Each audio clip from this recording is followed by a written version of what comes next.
Dans cette vidéo, je vous fais un aveu et je vous montre l'un des maillons manquants de la santé. Waouh! 25 ans de pratique et plus de 150 000 consultations, ça m'a appris 2 ou 3 choses sur la nature humaine, la vie, la santé et la guérison. Ça t'intéresse de les connaître? Bonjour, je suis Dr Yannick Pauly, je suis chiropraticien de formation, si vous ne me connaissez pas. J'ai étudié 7 autres disciplines et cette année, je célèbre 25 ans de pratique dans lesquels j'ai eu l'occasion d'effectuer plus de 150 000 consultations. Donc, ça m'a permis d'observer un petit peu la nature humaine chez mes patients, mais aussi chez moi. Et aujourd'hui, dans cette vidéo, j'aimerais vous faire un aveu et vous parler d'un chaînon manquant dans la santé, et notamment dans la mienne, mais je pense que ça va aussi s'appliquer à beaucoup d'entre vous. Cette vidéo va se faire un petit peu en 2 parties. Il y en aura une autre sur une autre dimension de cette perspective-là. Et donc, si vous me suivez depuis un moment et que vous avez regardé mes vidéos, notamment dans le passé, les vidéos où j'étais devant le tableau blanc debout, eh bien, vous auriez très certainement remarqué qu'en fonction des années, eh bien, mon poids varie énormément et que pendant très longtemps, eh bien, j'étais vraiment en surpoids avec, on pourrait le dire, vraiment un gros bidon au niveau abdominal. Et j'ai parlé dans une des vidéos de cette série, la première, de l'importance des ce qu'on appelle des clés de voûte, c'est-à-dire de trouver les recommandations de santé qui vous conviennent à vous et qui vous font vous sentir bien. Et je vous ai partagé comment, pour moi, eh bien, il y avait certaines dimensions, la notion d'être, de me régénérer en petits groupes très restreints au niveau social, l'importance du sommeil, mais comment aussi me faisait vraiment sentir bien, mais comment d'autres ont peu d'impact sur mon ressenti intérieur. Et je vous ai partagé comment le fait de faire de l'activité physique, ben oui, je sens que mes tissus sont un petit peu plus toniques, mais ça ne fait pas une grosse différence au niveau de la manière dont je me sens, dans mon bien-être intérieur, dans mon énergie. Et même chose pour l'alimentation. En fait, le fait de manger différents types d'alimentation ne me fait pas un gros changement au niveau de mon ressenti de bien-être intérieur. Et donc, c'est très difficile de maintenir une approche si elle, finalement, ne vous fait pas vous sentir très différent à l'intérieur.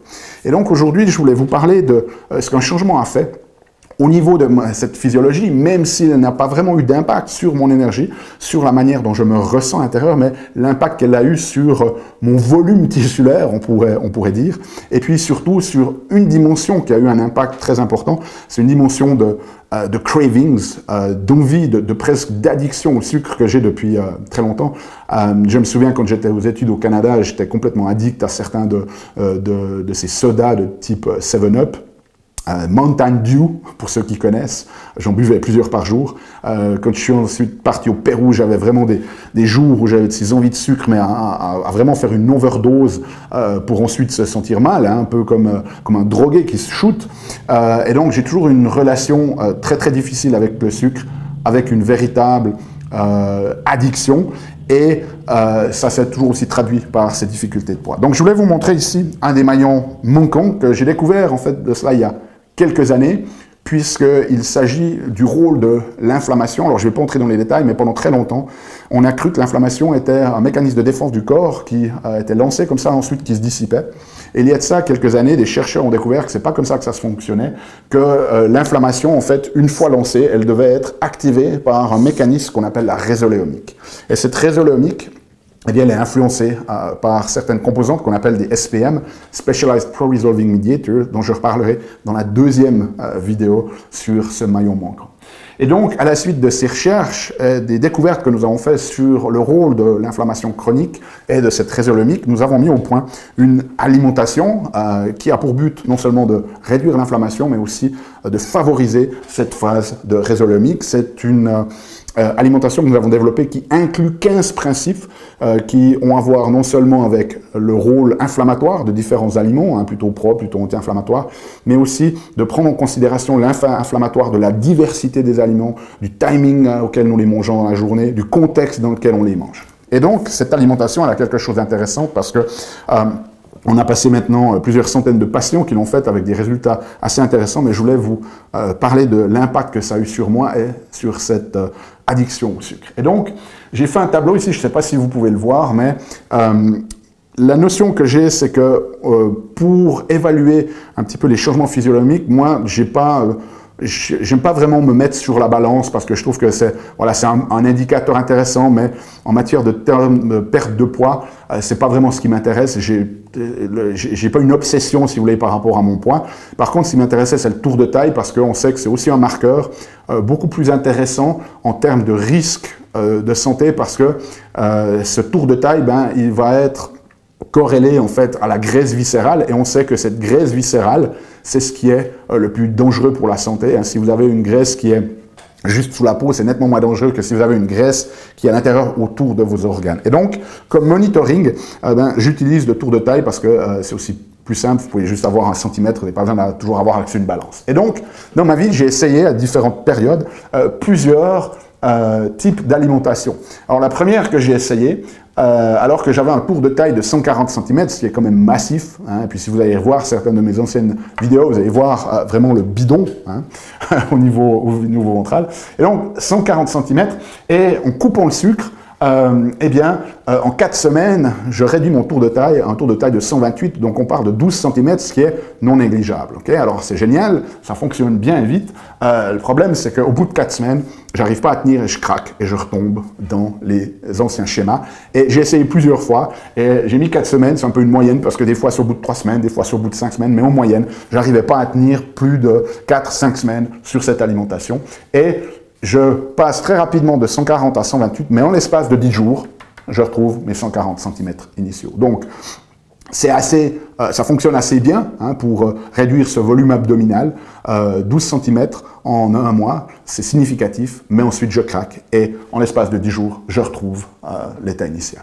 J'ai ensuite essayé le régime paléo. Le régime paléo, c'est où vous enlevez notamment les céréales et les produits laitiers. Alors le régime paléo, à l'époque, quand j'ai commencé, j'avais un tour de taille de 142. Ça m'a permis de la baisser à 133, donc c'est un peu moins que couper radicalement juste le sucre.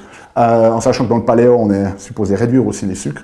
Donc, on gagne 9 cm et j'arrive à tenir environ 6 semaines. C'est-à-dire que ça prolonge un petit peu, mais au bout de 6 semaines, je craque. Et en général, en moyenne, 18 à 20 jours, je retrouve 140 cm de tour de taille. J'ai gagné 2 cm, mais voilà, j'arrive pas à tenir et ça revient très rapidement. J'ai essayé aussi le régime méditerranéen qui m'a permis de passer de 140 cm à 134.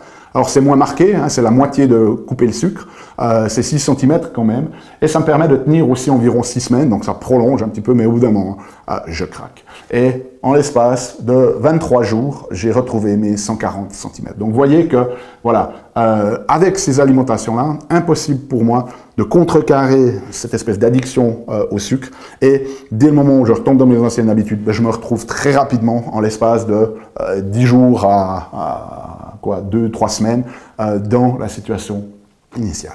Et puis ensuite vient la création de cette alimentation qui est différente des autres parce qu'elle a pour but vraiment d'aller au cœur de cette inflammation chronique.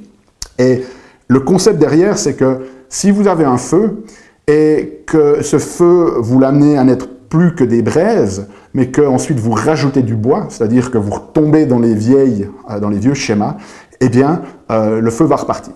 Et donc l'idée c'est d'essayer d'arriver, est-ce qu'on arrive à faire à ce que les braises s'arrêtent complètement, que le feu soit complètement éteint. À ce moment-là, si on remet du bois dessus, ben, le feu ne repart plus vu qu'il était complètement arrêté.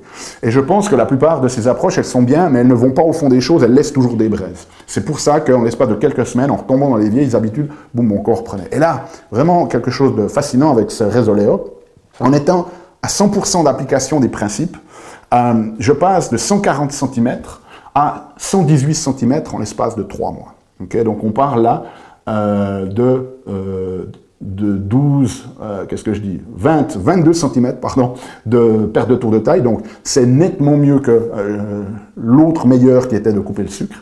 Et ça me permet de tenir 3 mois. Alors pourquoi 3 mois? Est-ce que j'ai craqué au bout de 3 mois? Eh bien, je n'ai pas vraiment craqué, puisque 3 mois, c'est le programme Resoleo, en fait. Et au bout de ces 3 mois, je me suis dit, ouais, mais c'est dingue. Alors que les autres, au bout de 4 à 6 semaines, j'ai vraiment ces cravings et je retombe dans ces schémas-là. Je peux, au bout de 3 mois, commencer de réintroduire du sucre, par exemple, me manger une barre de chocolat, en être satisfait sans devoir finir toute la plaque. Okay? Donc, je reprends le contrôle sur cette addiction. Je peux réintroduire des éléments comme le sucre qu'on avait quand même coupé dans Resoleo.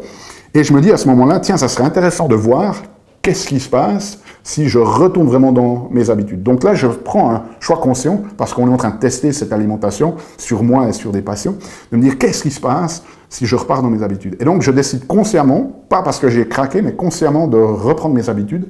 Et là, je vais retrouver 140 cm de tour de taille, mais il faudra 9 mois pour y arriver. Et donc, alors que sur les autres alimentations, lorsque vous les arrêtez, bouf, j'avais un retour très marqué, très rapide de mon tour de taille, eh bien évidemment, ce n'est pas comme en théorie, le feu qui est arrêté, vous mettez du bois et ça ne reprend plus, parce que notre physiologie, si vous retournez dans vos mauvaises habitudes, bien évidemment, ça va reprendre le dessus, mais il y a quelque chose d'incroyable qui se passe. Et donc, 9 mois pour arriver au point. Ça veut dire qu'on a quand même eu quelque chose, un impact très très fort sur cette physiologie, quelque chose de très différent que les autres alimentations n'ont pas. Et je vais vous montrer dans la prochaine vidéo, je pense, à quoi c'est dû. Et donc, au bout de ces 9 mois, qu'est-ce que je fais? Je suis nouveau à 140 cm, je pars sur Resoleo à environ 70% d'application, donc je ne suis plus à 100%. Et là, en 3 semaines, je retrouve un tour de taille de 122 cm. Alors, ce n'est pas aussi bon que les 118 ici, que j'avais initialement, mais très rapidement, en 3 semaines, on a vraiment une diminution. Sans retour de ces cravings, je reste toujours en contrôle. Et actuellement, eh bien, je suis Resoleo environ à 50% des principes appliqués, avec un tour de taille qui est aux alentours de 118 et de 122. Et bien évidemment, c'est encore un peu trop pour moi par rapport à ce que je vais faire. Et donc là, ce que je vais essayer de faire, pas essayer, ce qu'on va faire, c'est de mettre en place en fait une approche qu'on appelle polyphasique, c'est-à-dire qu'une phase avec une restriction un petit peu plus marquée, une phase où on est peut-être à 50-70% d'alimentation pour stabiliser, et ensuite refaire une phase un petit peu plus stricte, et ainsi de suite, et voir où ça m'amène. Enfin voilà, je voulais partager ça avec vous parce que il y a dans cette approche quelque chose de fascinant, et je vous propose de vous inscrire pour que vous puissiez recevoir la prochaine vidéo qui va sortir ici, je pense, dans une quinzaine de jours, sur l'autre dimension de cette approche résoléomique et l'impact que ça a eu sur un autre aspect de ma physiologie qui très certainement explique pourquoi cette alimentation, elle fonctionne nettement mieux et j'arrive mieux à tenir dessus. Finalement, lorsque je réintroduis des anciennes habitudes, eh bien, il faut beaucoup plus de temps pour retrouver ce tour de taille initial qu'avec des autres alimentations. À part ça, au-delà de mon propre ressenti, eh bien, on a énormément de changements. En moyenne, les personnes perdent entre 5 et 10 kilos sur 3 mois, des problématiques d'inflammation chronique, des fois jusqu'à 25 ans de présence qui disparaissent comme ça en l'espace de 3 mois, assez fascinant. Mais voilà, je vous retrouve pour la prochaine vidéo. D'ici là, souvenez-vous, aimez la vie, émerveillez-vous et contribuez chaque jour un petit peu plus.